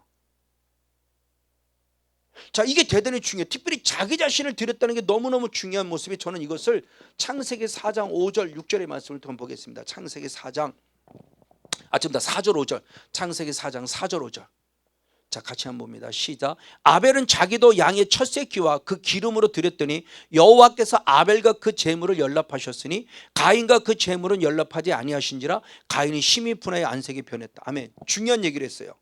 하나님이 아벨의 더 나은, 가인보다 더 나은 제사, 더 나은 예물을 드렸다. 뭐를 드렸기 때문에 나았다는 게 아니에요. 자기 자신을 먼저 받으셨기 때문이라는 거예요. 하나님께서 이루어 드렸기 때문이라는 거예요. 자, 그래서 이렇게 표현했어요. 아벨과 그의 제물, 그리고 가인과 그의 제물. 자, 아벨 자신을 드렸을 때 그가 드린 제물을 연락하신 거예요. 근데 가인 자체를 드리지 아니하시니 그가 드려진 예물 제물 자도 주님 받지 않으셨다는 거예요. 그러니까 더 나은 제사라는 것은 무슨 액수를 달아서 많이 드렸고 무슨 돈을, 이런 개념이 아니라 자기 자신이 드려졌기에 주님이 받으신 거예요. 제물도.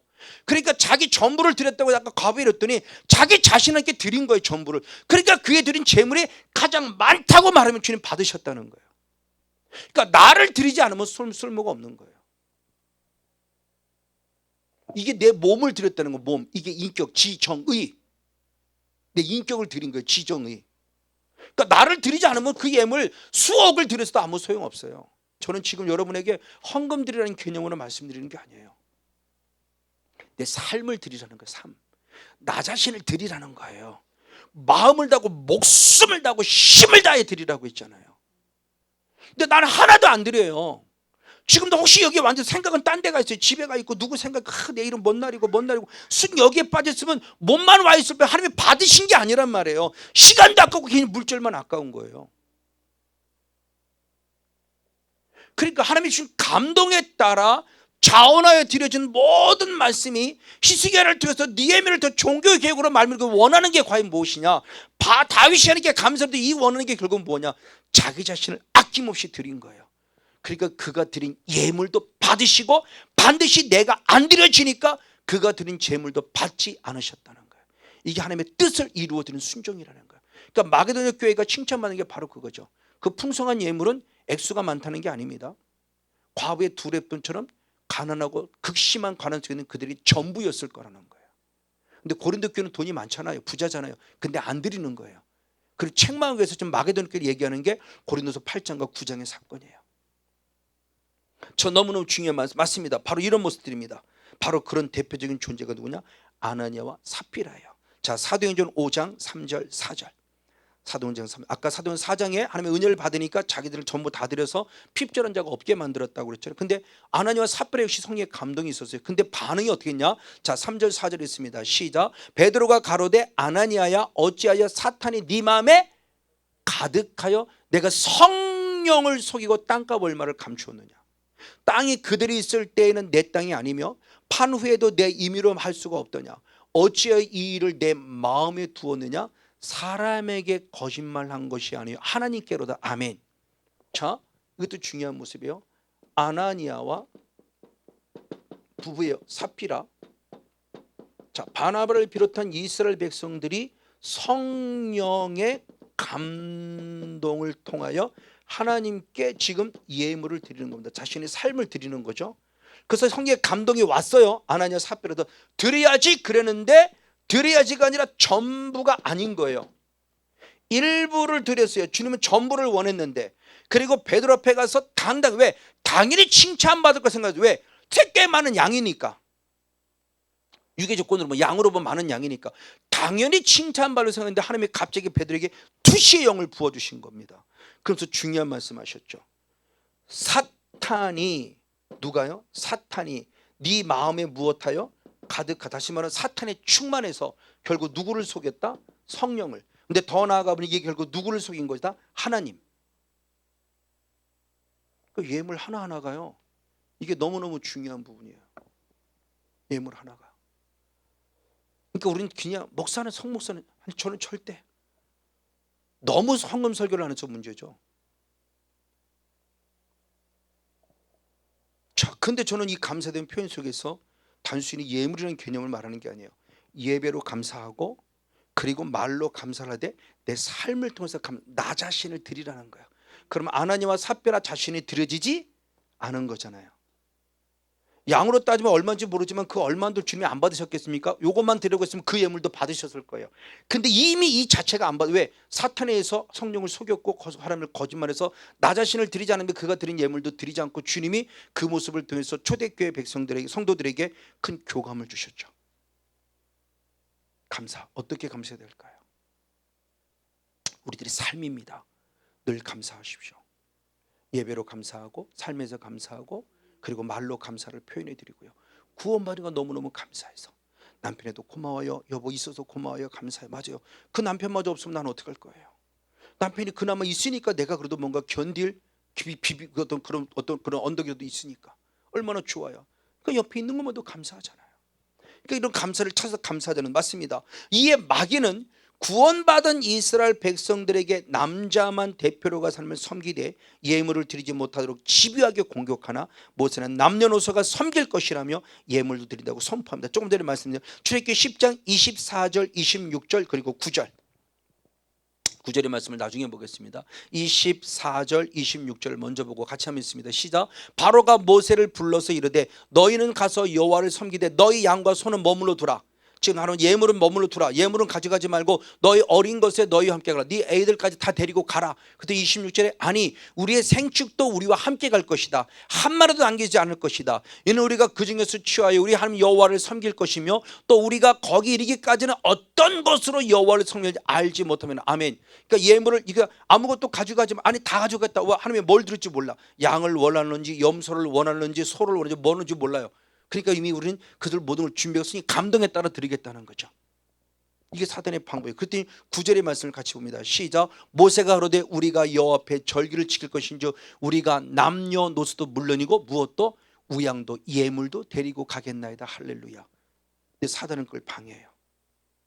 그러니까 마지막 결국은 뭐예요? 야 교회 나가면 괜찮은데 헌금 드리지 마 그러잖아요. 참 이거 중요한 부분이에요. 예물의 개념 속에서 중요한 부분이에요. 하나님이 우리들에게 지금 주시는 은혜 속에서 나는 과연 무엇을 어떻게 하나님께 감사를 표현해드리며 살아갈 수 있을까에 대한 부분이 맞습니다. 이런 구원받은 은혜가 너무나 감사해서 성령의 감동에 따라 하나님께 즐거움으로 예물을 드려 하나님이 받으시는 예물을 축복합니다. 결론입니다. 출애굽기 25장 2절 말씀을 봅니다. 출애굽기 25장 2절 말씀 네, 같이 한번 선을 읽겠습니다. 시작. 이스라엘 자손에게 명하여 내게 예물을 가져오라고. 아멘. 무릇 즐거운 마음으로 내는 자에게서 내게 드리는 걸 너는 받을지니라. 할렐루야. 명령이에요. 예물은 선택사항이 아니에요. 명령이에요. 아까 시기양도 명령이에요. 그렇죠? 근데 그 명령인데 감동과 자원 받은 걸 기뻐하시는 거예요. 그래서 즐거운 마음으로 내는 자의 것을 주님 받는다고 말씀하세요. 오늘 여러분 과연 어떤 모습에 서 있는지 자세히 기억해 보면서 나는 무엇에 감사되는 것인가? 구원받음의 감사. 그 구원받음의 감사되는 표현을 뭐로 표현해 드린가?